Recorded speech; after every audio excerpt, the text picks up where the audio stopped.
کیا غیر مسلم دھوبی سے کپڑے سلوا سکتے ہیں؟ غیر مسلم دھوبی سے کپڑے دھلوانا کیسا ہے؟ کپڑے پاک ہو جاتے ہیں یا نہیں؟ انتخاب صاحب بحرین سے۔ بھائی غیر مسلم دھوبی ہو یا مسلم دھوبی ہو، دھوبیوں کا پتہ نہیں ہوتا کہ یہ کپڑوں کو پاک کرتے بھی ہیں کہ نہیں کرتے، کیونکہ کپڑے پاک کرنے کا ایک طریقہ ہے۔ یہ تو ایک کپڑوں کو سب کو ایک ہی تالاب میں ڈال دیتے ہیں، واشنگ مشین میں دھوتے ہیں تو پتہ نہیں 3 دفعہ دھوتے ہیں بھی کہ نہیں دھوتے۔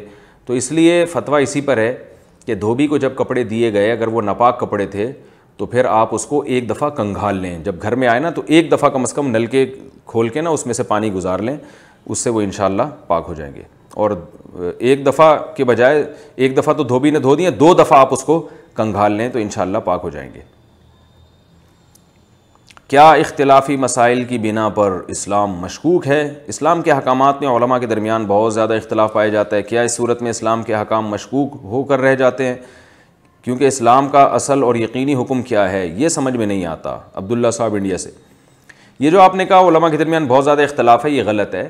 اصل میں ہم اختلافی چیزوں کو پڑھتے ہیں تو ہمیں لگتا ہے کہ اختلاف ہی اختلاف ہے، بہت ساری چیزوں میں اتفاق ہے۔ سب کے نزدیک 5 نمازیں فرض ہیں، بلکہ سب کے نزدیک یہ کہ نماز اسلام کا ایک رکن ہے، اور ان کی کتنی نمازیں ہیں؟ 5 نمازیں۔ فرائض کتنے؟ ان کی تعداد میں بھی اتفاق ہے۔ ان کو پڑھنا کیسے ہے؟ پہلی رکعت میں کیا پڑھنا ہے، دوسری میں کیا پڑھنا ہے، یہ سب کا اتفاق ہے۔ سورہ فاتحہ سب نے پڑھنی ہے۔ تو یہ نماز شروع ہوتی ہے تکبیر تحریمہ سے، ختم ہوتی ہے سلام پھیر کے، سب کا اتفاق ہے اس میں۔ بغیر وضو کے نماز نہیں ہوتی، سارے علماء کا اتفاق ہے اس میں۔ اور یہ جو سنت مؤکدہ کون کون سی رکعتیں ہیں، اس میں سب کا اتفاق ہے۔ پھر رمضان کے روزے ہیں، 1 رمضان سے شروع ہوتے ہیں اور عید الفطر سے ایک دن پہلے ختم ہو جاتے ہیں، ساری دنیا کے سارے مسلمانوں کا اتفاق ہے۔ رمضان میں روزے کی ٹائمنگ کیا ہے؟ صبح صادق سے لے کے غروب آفتاب تک، ساری دنیا کے سارے مسلمانوں کا اتفاق ہے اس میں۔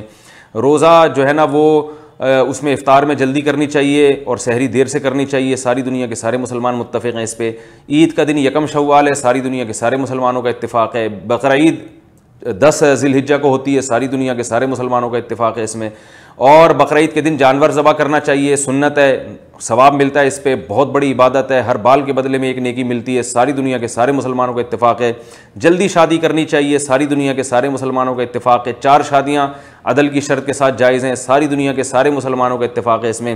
نسل کو شریعت چاہتی ہے کہ بڑھاؤ، 2 بچے ہی اچھے نہیں بلکہ زیادہ بچے ہونے چاہیے، ساری دنیا کے سارے مسلمانوں کا اتفاق ہے اس میں۔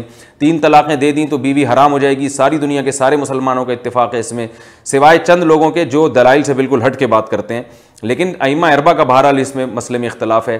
اسی طرح وراثت میں بیٹے کا دگنا حصہ ہوتا ہے، بیٹی کا آدھا حصہ ہوتا ہے، ساری دنیا کے سارے مسلمانوں کا اتفاق ہے۔ باپ زندگی میں جو کچھ اپنی اولاد کو دے گا وہ وراثت نہیں ہوگی، وہ گفٹ ہوگا، ساری دنیا کے سارے مسلمانوں کا اتفاق ہے اس میں۔ بیوہ کا 8واں حصہ ہے، ساری دنیا کے سارے مسلمانوں کا اتفاق ہے۔ اگر اولاد نہیں ہے تو پھر بیوہ کا 4تھا حصہ ہے، ساری دنیا کے سارے مسلمانوں کا۔ اسی طرح شوہر کا کتنا حصہ ہے، دادا کا، دادی کا، بھائی کا، اتنے بڑے بڑے مسائل میں ساری دنیا کے سارے مسلمانوں کے اتفاق ہے۔ اللہ ایک ہے، تقدیر پر ایمان اور پھر آخرت پر ایمان، اور موت کے بعد دوبارہ زندگی، اور قبر میں عذاب بھی ہوتا ہے، ثواب بھی ہوتا ہے، جنت بھی ہے، جہنم بھی ہے، پھر پل صراط بھی ہے، اور جن کا نامہ اعمال دائیں ہاتھ میں دیا گیا وہ کامیاب ہے، بائیں ہاتھ میں نامہ اعمال دیا گیا وہ ناکام ہے۔ اور میرے بھائی کون کون سے مسائل بتاؤں؟ زکوٰۃ ہر مسلمان پہ فرض ہے اور 2.5% زکوٰۃ دینی ہے، سب کا اتفاق ہے اس میں۔ زکوٰۃ سال میں 1 دفعہ ہوتی ہے، حج زندگی میں 1 دفعہ ہوتا ہے، حج کا طریقہ مین طریقے سب کے ایک ہی ہیں، احرام کی حالت میں ہوتا ہے، بیت اللہ کا طواف کرنا ہے، صفا مروہ کی سعی کرنی ہے، رمی کرنی ہے پتھروں کے ساتھ، اور مینا میں قربانی کرنی ہے، اور پھر حج جو ہے نا احرام سے نکلنے کے لیے سر منڈانا یا بال چھوٹے کرنا ضروری ہے۔ ساری دنیا کے سارے مسلمانوں کا بھائی اتنے سارے مسائل میں کسی مذہب کے مذہبی اسکالرز کا اپنے مذہب میں اتنا اتفاق نہیں ہوتا ان مسائل میں۔ پھر آگے چھوٹی چھوٹی باتوں میں اختلاف شروع ہو جاتا ہے، رکوع میں جاتے ہوئے ہاتھ کانوں تک اٹھانے کے نہیں اٹھانے، امام حنیفہ کہتے ہیں نہ اٹھاؤ تو بہتر ہے، نبی اٹھایا کرتے تھے آخر میں چھوڑ دیا، اس کے ان کے پاس دلائل ہیں۔ جمہور کہتے ہیں، جمہور سے میری مراد باقی 3 ائمہ کہتے ہیں، یا امام مالک کے تو دونوں قول ملتے ہیں، باقی کہتے ہیں کہ اٹھا لو، وہ روایات کی کثرت کی طرف دیکھتے ہیں۔ تو یہ بات غلط ہے کہ بہت زیادہ اختلاف ہے، ایسا نہیں ہے۔ باقی جو اختلاف ہے بھی تو اس کی وجہ سے وہ اسلام مشکوک اس لیے نہیں ہوتا کہ ہمیں اس اختلاف کے بارے میں بھی حدیث میں رہنمائی ملتی ہے۔ صحابہ کے دور میں اختلاف ہوا، اجتہادی اختلاف مسائل میں، تو نبی نے دونوں کو درست قرار دیا۔ تو اس سے ہمیں یہ پتہ چلتا ہے کہ جب امت میں اجتہادی مسائل میں اختلاف ہوگا تو دونوں رائے اللہ کے ہاں درست ہیں، لہذا دونوں ہی ٹھیک ہیں، دونوں پہ ہی اجر ملے گا۔ اصل میں تو ایک ہی رائے درست ہوتی ہے، لیکن جو اس کے خلاف جائے گا اس کو بھی اجر ملے گا, اور قیامت کے دن اللہ حکمن اس کو بھی قبول کر لیں گے, اس کو بھی درست قرار دے دیں گے. تو جب اللہ تعالیٰ دونوں کو ہی درست قرار دے رہے ہیں, دونوں پہ ہی راضی ہیں, تو پھر آپ کو میرے بھائی کیا پریشانی ہے؟ تو وہ بھی یقینی حکم ہی ہو گیا اس اعتبار سے کہ ثواب اس پہ بھی مل رہا ہے, اس اعتبار سے وہ بھی یقینی ہے. باقی اللہ نے یہ اختلاف رکھا کیوں ہے, اس میں بہت ساری حکمتیں ہیں جو میں بیانات میں بتاتا رہتا ہوں کہ بعض چیزوں میں اللہ چاہتے ہیں کہ لچک پیدا ہو. دیکھیں بعض دفعہ اختلاف کا فائدہ یہ ہوتا ہے کہ کسی دوسرے امام کے قول پہ ضرورت کے وقت فتویٰ دے دیا جاتا ہے. جیسے اگر کسی عورت کا شوہر گم جائے تو امام ابو حنیفہ کے ہاں کوئی راستہ نہیں ہے, وہ عورت ساری زندگی صبر ہی کرے گی. امام مالک کی رائے یہ ہے کہ 4 سال انتظار کر کے عدالت سے نکاح ختم کروا سکتی ہے. تو اب ایسی شدید ضرورت جب پیش آئی, جنگوں میں لوگ گمنے لگے, تو اگر اس مسئلے میں علماء کا اتفاق ہو جاتا تو کتنی پرابلم ہوتی. تو اس لیے حنفیہ نے امام مالک کے قول پہ فتویٰ دے دیا. تو جب اجتماعی ضرورت پڑتی ہے تو ہمیں دوسرا قول اگر ملتا ہے تو اس پہ بھی فتویٰ دینے کی گنجائش ہوتی ہے. ایک بڑی آسانی اس میں یہ, اور بھی بہت سارے اس کے یعنی حکمتیں ہیں جو علماء وقتاً فوقتاً بتاتے رہتے ہیں. کیا موزے سے ٹخنے چھپانا بھی حرام ہے؟ آصف خان انڈا موڑ کراچی. اوئے ہوئے, یہ تو ہمارے گھرائی ہیں بھائی, ہمارے علاقے کے آدمی ہیں. اگر ٹخنے کھلے ہوئے ہیں مگر ہم نے موزے پہنے ہوئے ہیں جس سے ٹخنے چھپ رہے ہیں تو کیا یہ جائز ہے یا ناجائز؟ جائز ہے بھائی. ٹخنے چھپانا, شلوار پینٹ یا ازار اوپر سے کوئی چیز آ رہی ہو نا, اس کو ٹخنوں سے نیچے تک لے جانا حرام ہے. لیکن اگر نیچے سے موزے یا شوز پہنے وہ ٹخنے ڈھانپ سکتے ہیں, اس میں کوئی حرج نہیں. حلال گوشت کے لیے کتنی تحقیق ضروری ہے؟ ساز صاحب کینیڈا سے. حلال گوشت کے بارے میں ہمیں کتنی تحقیق کرنی چاہیے؟ اگر بندہ مسلم ہو اور وہ کہہ دے کہ گوشت حلال ہے تو اتنا کافی ہوگا یا پھر آنکھوں سے دیکھنا ضروری ہوگا کہ گوشت کس طریقے سے حلال ہو رہا ہے؟ کیونکہ یہاں مشینی ذبیحہ, عام ذبیحہ دونوں چلتے ہیں.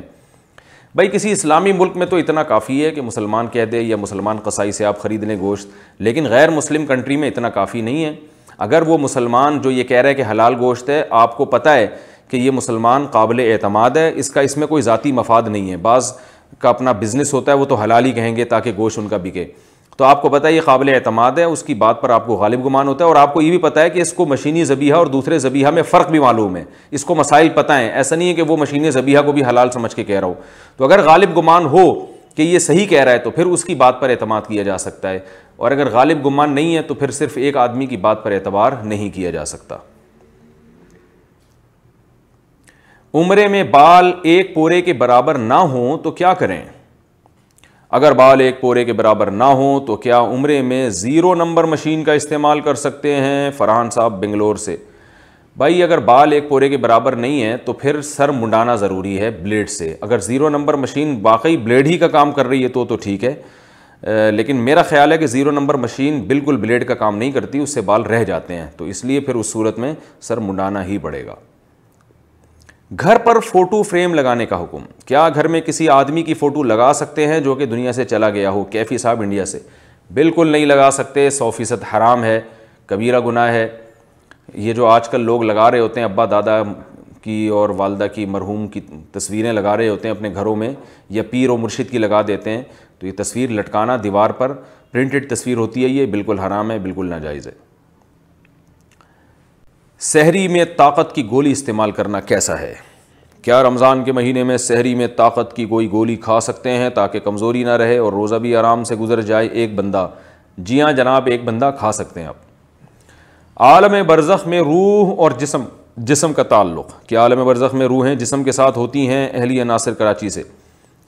عالم برزخ میں روح کا جسم سے تعلق ہوتا ہے, اتنا ہمیں معلوم ہے. کس نوعیت کا تعلق ہے اس کی ڈیٹیل ہمیں معلوم نہیں ہے, لیکن باڈی کے ساتھ کچھ نہ کچھ تعلق ہوتا ہے, مگر اس کی حقیقت ہمیں معلوم نہیں ہے. البتہ یہ تعلق مختلف لوگوں کا مختلف ہوتا ہے. یعنی سب سے زیادہ طاقتور تعلق عالم برزخ میں رسول اللہ صلی اللہ علیہ وسلم کی روح کا اپنے جسم میں, اپنے جسد اطہر کے ساتھ ہے. اس کے بعد جو مضبوط تعلق ہے وہ شہیدوں کا ہوتا ہے, تبھی اللہ نے ان کو زندہ کہا ہے کہ شہید کا جو روح ہے اس کا تعلق جسم کے ساتھ بہت گہرا ہوتا ہے. پھر اس کے بعد عام مسلمانوں کا, جو نیک مسلمان ہیں, بزرگان دین ہیں, پھر عام مسلمان جو بہت نیک نہیں ہیں, پھر اس کے بعد کافروں کا. تو ہر ایک کا تعلق ہوتا ہے, مگر جتنا بڑا مقام ہوگا یہ تعلق اتنا زیادہ قوی ہوتا ہے.